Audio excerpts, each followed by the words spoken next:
It's time for a rebrand. Okay, I didn't actually change that. I just made my banner a slightly lighter shade of blue. This isn't actually addressed. You know, ignore all that, because today's video is actually going to be kind of different. You see, as a Pixar fanboy, I think it's time we have the conversation that Sony Animation might just be the most exciting of the big Hollywood animation studios right now. Yes, I still think Pixar are making great films. I have loved their string of originals recently, Luca, Soul, Onward. They're all great, and I've even really liked a lot of their sequels in recent years. Matter of fact, I would go as far to say Pixar haven't made a bad film in 5 years, and I would still vouch for The Good Dinosaur on a lot of fronts. But their biggest criticism seems to be that they're kind of just doing what they've always been doing. I mean, they have their way of doing things, and that's pretty much just set the tone for the animation industry for the last 25 years. Kind of leaving every other animation studio in their shadow, at least in my opinion, until Sony, after years of being neither here nor there for me, some hits and also big misses, are now well and truly breaking free. They're not just trying to be a Pixar light, they're actually doing their own thing, making films that are both original and creatively compelling in terms of animation style and storytelling. And most importantly, gaining popularity fast. Now, I personally don't really care for the Oscars. I mean, I've never actually watched it before, but if a film wins an Oscar, it doesn't really affect whether I'm going to watch it or like it or not. But I think it's really interesting to look at here because, again, Pixar have had the Best Animated Feature Award on lock, winning 9 out of the last 14. And when you consider Disney, who own Pixar and have a huge overlap of creators where you can have people who work for Pixar working on a Disney film and people who work for Disney working on a Pixar film winning another 3, you've only got 2 going elsewhere. But most notably, the most recent one to do so was Sony Animation's Spider-Man Into the Spider-Verse. An instant classic, I think we can all agree. And while we're not even halfway through the year yet, and it's way too early to be predicting which one's going to win next year, if I was a betting man, I'd be backing Mitchell's versus the Machines, which would make it Sony 2, Pixar 2 over the last 4 years, and the rivalry begins! Maybe. You know, it could very easily be Pixar 3, Sony 1, because, you know, Luca was very good. And it wouldn't surprise me if they gave it to it. And my point is, I've been very impressed with the direction Sony have been going with their stuff. And I'm going to go as far to say they're the animation studio I'm most excited to see what they come up with next now. And I guess that means I'm the Sony guy now. You thought nothing was changing? Everything is changing. I don't actually own much Sony stuff, so I guess I'm just going to put these speakers there and that's a joke. Hope you enjoyed it. It's a whole new era. And because of this new era, I think it's only right that we go all the way back to when Sony were just getting started with animation and talk about the underrated classic that is Cloudy with a Chance of Meatballs. Okay, I don't know if this movie's actually underrated per se. I feel like everyone likes it, or at least I don't know anyone who doesn't like it. But then again, I don't remember ever having a conversation with any of my friends about whether they like Cloudy with a Chance of Meatballs or not. And that's the problem, really. Talk to your boys about whether they like Cloudy with a Chance of Meatballs or not. I asked mine, and none of them had seen it, except for my friend Sam, who waited 3 days to reply to send a voice note basically telling me his entire life story just to say, I love that film. And then go on for 2 minutes about the film. I'm glad he liked it. So therefore, I reached the conclusion that Cloudy with a Chance of Meatballs is liked by those who have seen it, but hasn't been seen by enough people. And that's the definition of underrated. Don't look it up. Just trust me, when you Google underrated, it says something that is liked by those who have seen it, but has not been seen by nearly enough people. And even has Cloudy with a Chance of Meatballs in the example sentence. Seriously.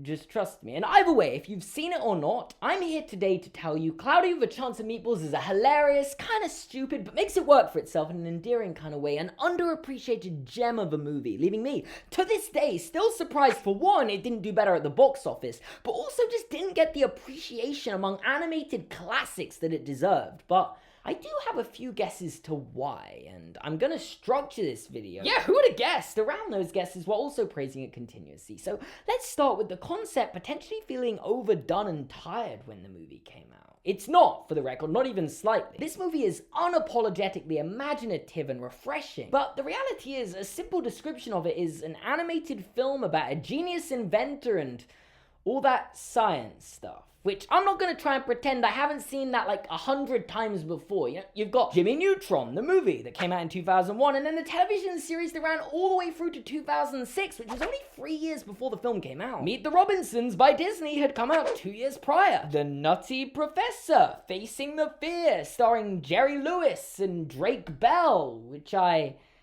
haven't heard of, also came out in 2008, 1 year before Cloudy with a Chance of Meatballs. That's in 3 years prior for anyone counting. And while it's safe to say this sort of oversaturation hasn't even remotely killed this genre of movie off, this could have led to this almost feeling a little bit cliche if you hadn't seen it, which is so ironic because this movie is literally the anti-cliche. It's one of the most unpredictable and non-formulaic stories I've ever seen. It almost does the opposite of what you'd expect the movie to do at every turn. Like, you know the classic girl takes off her glasses and unties her hair and is suddenly beautiful cliche?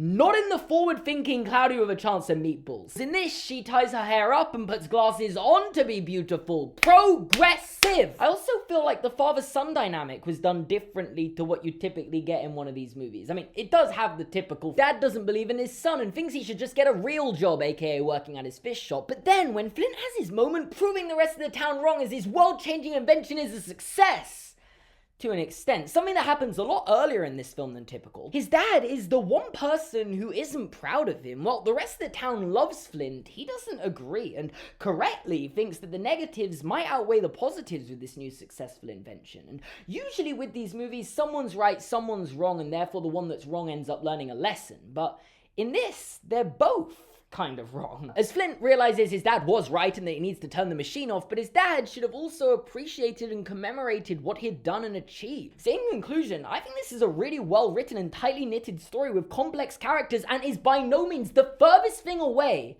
from being cliche. Which brings us on to the second thing.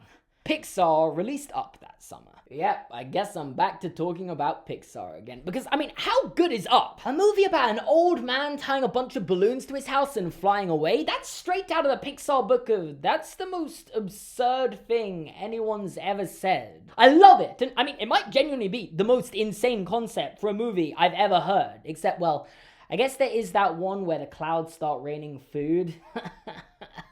And despite having what I would consider to be an intriguing and clever title, for those of you who remember improving that title, this is almost perfect. But since this was one of Sony's first animated movies, and the choice of animated movies to go or bring your kids to that summer was between this one where it rains spaghetti bolognese or Pixar's one where the old man flies his house with a bunch of balloons, you're probably going to go with Pixar's one, which was critically acclaimed, making more money, and well, because they hadn't let you down yet up until that point. They will soon. Cars 2 is coming. Don't know why I'm talking to you like you're watching this in 2000. You're probably not watching this in 2009. But if there's a slight chance that someone has time traveled to 2009 to watch this video, warn everyone about Cars 2. No one is ready.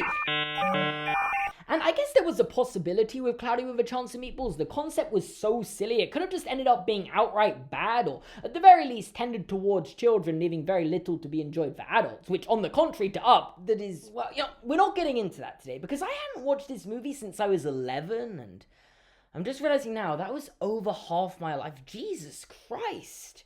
And I wasn't sure this movie would have aged well, but I was laughing and having a great time throughout. There were some really funny quips. So many jokes just landed, you know, right on the runway. Exactly where you'd want them. Because if they don't land on the runway, you've got to make an emergency landing, and then a lot of people might not survive. Like, it's extremely self-aware, but also not in a bad film way where it's kind of like, this is so bad, we're going to laugh at ourselves and try and convince everyone they're having a good time. More like a let's make fun of film tropes self-aware, which again very much leads into its anti-cliche nature, and that's just exactly my niche of humor. And I feel like it would have been just as good as, if not a better film to go to in the summer of 2009 if you actually wanted to have a good time. I'm sorry, I do like Up. It's genuinely one of my favorite films of all time. I haven't really recovered yet. And that kind of leads into my final point. Not really, actually. Just to go back to the whole, could have just ended up being outright bad, or at the very least tended towards children, leaving very little to be enjoyed for adults thing. I'm not actually sure the overly cartoonish designs of characters did them too many favors here. So guys, I'm going to do something here that I know a lot of people can't get their head around. And just bear with me. I'm going to criticize something I enjoy. Because while I like this film, we'll probably watch it again and have a great time with it all over again, I don't think it's a perfect movie. And maybe it is to you. That's how I feel about... Sorry, I'm the Sony guy now, I forgot.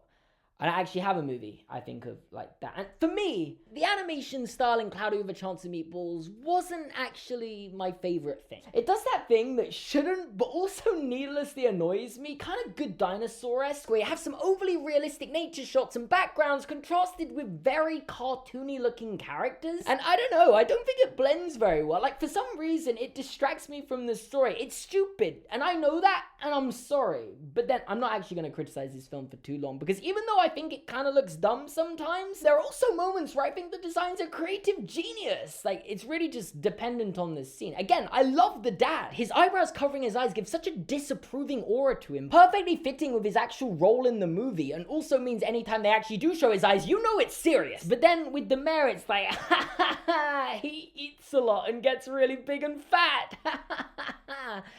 So yeah, I have the most inconsistent opinion on this conceivable, and it's probably not worth anything, but I thought I'd air it anyway. And it's not like this causes me to not enjoy the film. Like, regardless of their character designs, I still stand by that the characters are really well written in an unconventional way a lot of the time in this film. Like, one thing I really liked is it introduces a bunch of antagonists at the start to give off this big Flint versus the world sort of vibe. So you've got the popular guy from school who's a local celebrity and a bit of a bully to Flint, but gets away with it because of who he is. And instead of going down the typical route of he gets what's coming to him, throughout the film they delve into his story as he learns to move on from who he once was, baby Brent, and becomes chicken Brent. Okay, that sounds really bad if you haven't seen it. It's actually good though. Like, he helps save the day. You get it if you've seen the film. Then you've also got the cop character getting a character up, which, for the record, I definitely get he's more of a comic relief antagonist. Like, he's an annoyance to Flint, but he's not supposed to be taken seriously. And when he asks Flint for a flavor, because he got ice cream, sorry. And when he asks Flint for a flavor, and when he asks Flint for a and when he asks Flint, and when he asks, and when he asks Flint for a flavor, and when he asks Flint for a favor and Flint pulls through for him out the good of his heart, it could have been very easy to just have that be that, merely using that scene to show that Flint's a forgiving person. But no, when the town turns against Flint at the end, he's the first one to stand up for him. And I mean, even the mayor, who's first introduced to be this kind of self-indulged antagonist that's just gonna be there to be a hurdle for the main character to not get what he wants throughout the movie, which is a pretty standard plot device in these movies.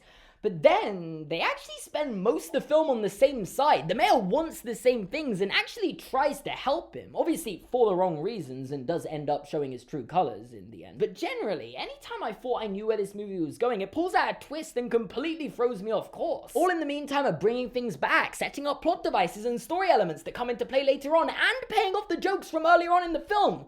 Making this what I would consider to be just a really genuinely surprisingly good movie. And I'm assuming if you've watched this far into the video, you're probably a fan of it in some way or another and have just swum right into my nostalgia bait of a video where I praise a thing you used to like, you like my videos, and then subscribe for more videos of me praising your things. It's a never-ending cycle. But if by any chance you haven't seen it, it gets my stamp of approval. I've been the Sony guy. Make sure to subscribe for more news, reviews, and something ending in ooze, and I'll see you guys next time. Special thank you to Kayla Stewart, Chase Christina, Francie Jacob, Janice Levi, Natasha, Nick, Peter, Zach, Satya, Aneshka, Rachel, Jordan, Jaden, Rebecca, Veronica, Jacob, Victoria, Will, Carter, Eamon, Jonathan, Ben, and Amanda for supporting me on Patreon. If you also want to check out my awards on Patreon, make sure to check them out at patreon.com/seamusgorman in the link in the description down below. I'm sure there are some people who have been waiting this entire video for the speakers to come into play more than just a prop, but they're not even plugged in, so you had too much faith in me, and I hope you enjoyed this video. If you did, make sure to subscribe, watch another video, and check out my Patreon here and in the description down below.